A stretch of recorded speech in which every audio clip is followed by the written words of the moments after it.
개 아토피 클리닉 TV 박종무 수의사입니다.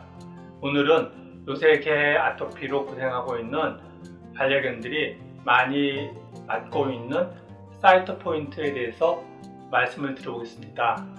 한 1년 반 정도 전에도 사이토 포인트에 대해서 간략하게 이야기를 했었는데, 오늘은 좀 더 추가된 내용으로 말씀을 드려보겠습니다. 엊그저께 저희 병원에서 아토피를 관리하고 계시는 손님이 전화를 하셨더라고요. 요새 동네에 공원에 가면 강아지들이 많이 모여서 노는 곳인데, 그곳에 가서 동네에 나온 반려인들과 얘기를 하다 보면 아토피 증상이 있는 애들이 사이토 포인트라는 주사를 많이 맞는다고, 그 사이토 포인트가 아토피를 낫게 해주냐고 그런 문의를 해왔습니다. 그 손님 같은 경우는 예전에 아토피 증상이 좀 심했었는데 저희 병원에서 상담을 하고 나서 먹는 거 바꾸고, 그리고 이런저런 환경 개선하고, 그리고 입욕하고 그러면서 상당히 많이 상태가 좋아진 그런 아이였습니다. 그래도 약간씩 발가락 핥거나 그런 정도는 있는데, 그래도 예전에 비해서는 굉장히 많이 좋아졌기 때문에 그 정도에서 보호자분도 만족하면서 이런저런 관리를 해주고 계시는 그런 분이었습니다. 근데 이제 사람들이 사이토 포인트라는 주사를 많이 맞으니까 그 주사를 맞으면 아토피가 정말 낫는 거냐고 그런 의문이 들어서 제 전화를 해서 사이토 포인트가 아토피를 낫게 하냐고 그런 문의를 하셨던 것입니다. 그 손님뿐만 아니라 제가 요새 강아지 아토피를 상담하다 보면 대부분의 보호자분들이 짧게는 한 달 아니면 6, 7개월을 사이토 포인트를 맞아본 경험이 있는 그런 분들이 대부분입니다. 그 분들의 사이토 포인트에 대한 반응은 어떨까요? 사이토 포인트로 문제가 해결됐다고 그러면 저희 병원까지 멀리 찾아와서 상담을 받고 그렇지는 않겠죠. 오늘은 그 사이토 포인트가 어떤 약이고 또 어떤 문제를 안고 있는지에 대해서 이야기를 나눠보겠습니다. 사이토 포인트는 보시는 것처럼 이렇게 체중별로 여러 가지 포장 규격이 있습니다. 이 사이토 포인트는 예전에 아포켈 많이 먹여봤을 텐데, 이 아포켈을 생산한 업체에서 생산한 주사 제제입니다. 기본적인 작용 방식은 비슷합니다. 보시는 것처럼 아포켈은 사이토카인 중에 하나인 인터루킨 31이 작용하는 과정을 차단합니다.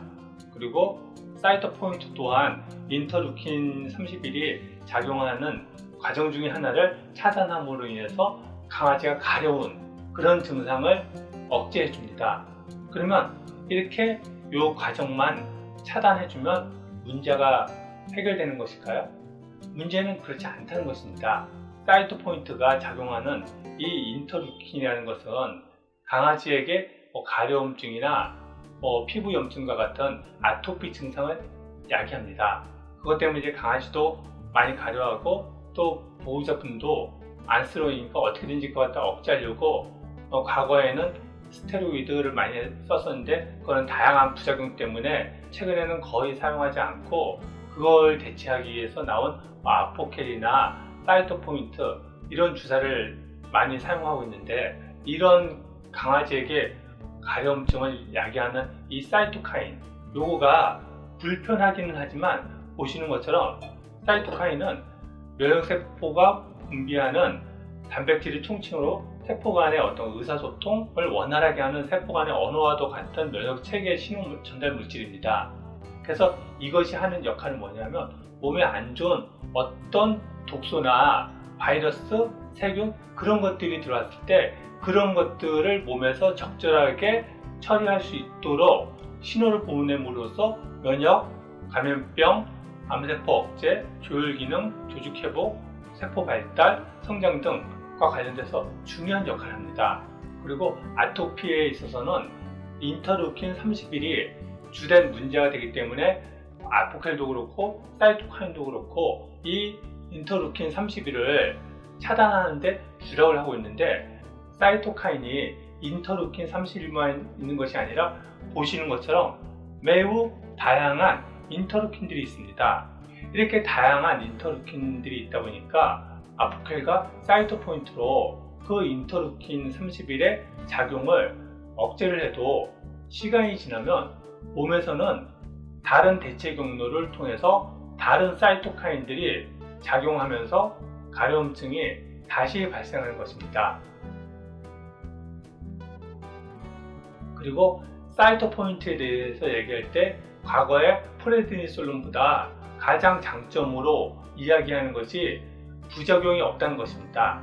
지금 사이토포인트가 나온 지 얼마 안 되기 때문에 어떤 부작용이 있는지 그것은 아직 드러나지 않고 있습니다. 하지만 어떤 부작용이 드러나지 않았다고 해서 아무 문제도 없는 것일까요? 문제는 그렇지 않다는 것입니다. 인터루킨은 좀 전에 이야기한 것처럼 몸에서 면역을 균형 잡히게 유지하기 위해서 굉장히 중요한 역할을 합니다. 그런데 면역에 있어서 중요한 역할을 하고 있는 인터루킨의 작용을 차단한 것이 정말 아무 문제가 없는 것일까요?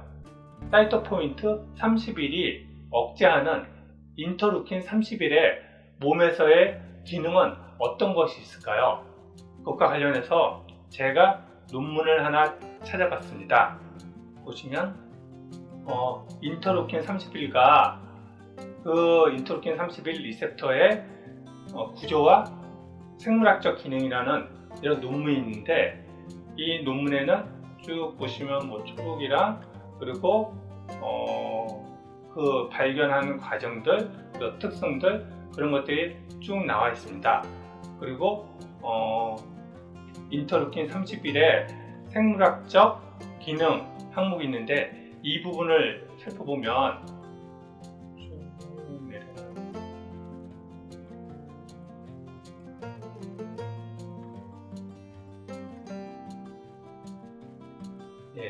여기 보면 인터루킨 31의 생물학적 기능, 그래서 첫 번째 세포 증식 및 조혈의 조절.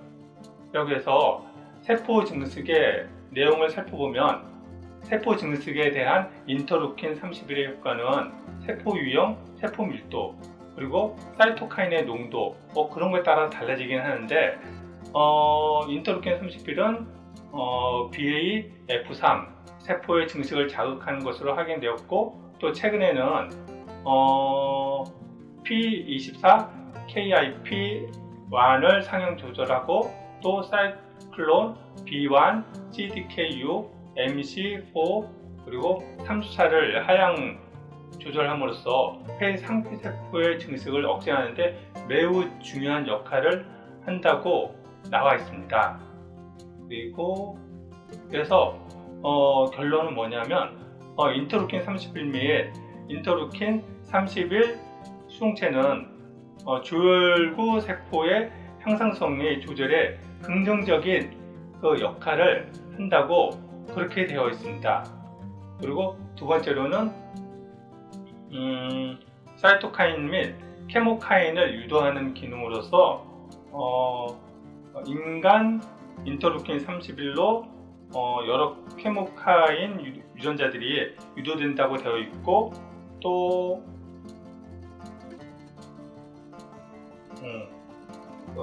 인터루킨 31이 생체 내 염증 부위로 다형핵 세포, 그리고 단핵구 및 T세포를 모집하는 데 관여하여서 전염 증성 사이토카인으로 기능한다고 그렇게 되어 있습니다.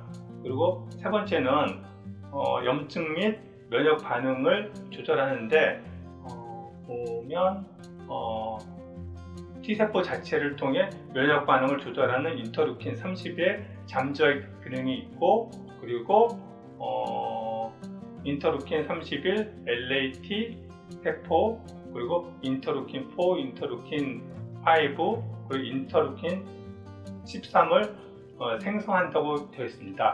이런 식으로 인터루킨 31은 신체 내에서 다양한 면역과 관련된 활동을 합니다. 그래서 이 논문에 간략하게 이제 그래프로 정리를 한 것이 있는데, 보시면 인터루킨 31이 면역과 관련된 모노사이트를 활성화시키고 또 피부나 뇌, 그리고 폐, 기관, 그리고 골수와 같이 다양한 장기에 영향을 끼친다고 되어 있습니다.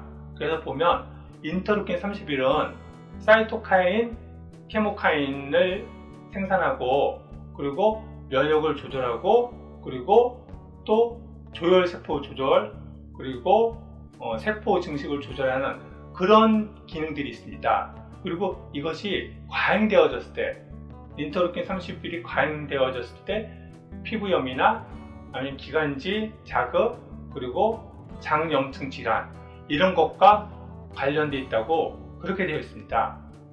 여기서 이런 과잉되어졌을 때 발생하는 이 문제 때문에 이 인터루킨 30을 갖다가 억제하게 되면 면역이나 조혈 기능 이런 것과 관련된 기능이 억제되는 그 문제는 어떻게 되는 것일까요? 그래서 보면 지금 사이토카인이 부작용이 없다고 하는 것은 그냥 쉽게 비유를 하면 이런 것입니다. 어떤 경찰관이 있습니다. 이 경찰관이 과거에는 업소나 그런 데를 다니면서 뒷돈을 챙겼습니다. 그거는 명확하게 문제가 있는 거죠. 그런데 이 경찰관이 그런 이제 뒷돈은 챙기지 않는데 그에 반해서 소매치기가 지갑을 훔쳐서 도망을 가는데 그것을 잡지 않고 그냥 쳐다만 보고 있는 것입니다. 이거는 아무 문제가 없는 걸까요? 그렇게 된다면 모든 경찰들이 만약에 그렇게 여기저기서 강도, 도둑질 막 그런 범죄가 벌어지고 있는데 그것을 제대로 해결하지 않는다면 사회가 어떻게 될까요?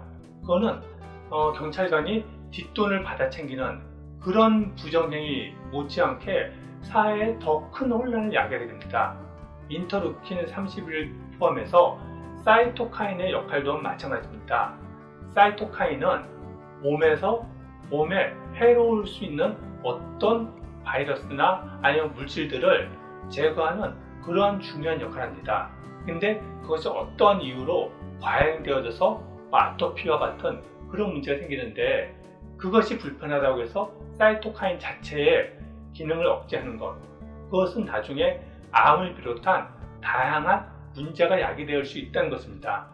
한참 시간이 지나서 암을 비롯한 이런저런 문제가 생겼을 때 그건 나을 바가 아니야. 그렇게 문제를 접근하는 것이 바람직한 것일까요?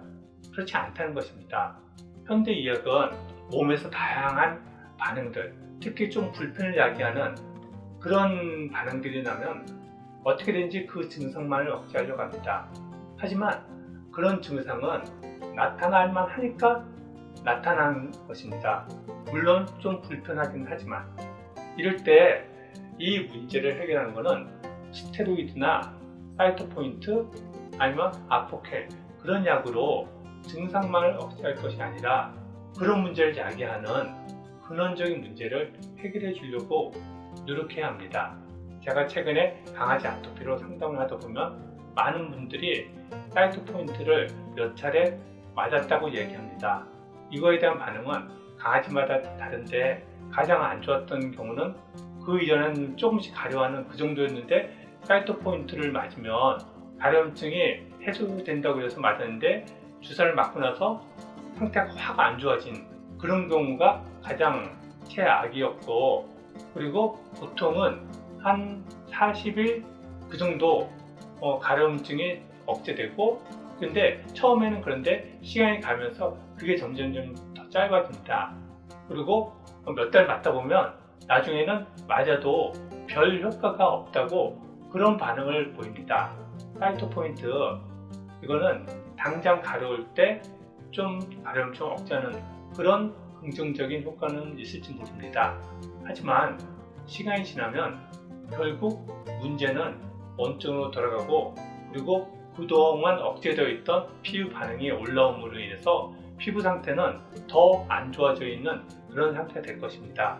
그렇기 때문에 사이토포인트나 이런 증상을 억제하는 약물에 의존하기보다도 번거롭고 그런 부분이 있지만 근원적인 문제를 해결해 주려고 노력하시는 것이 좋습니다.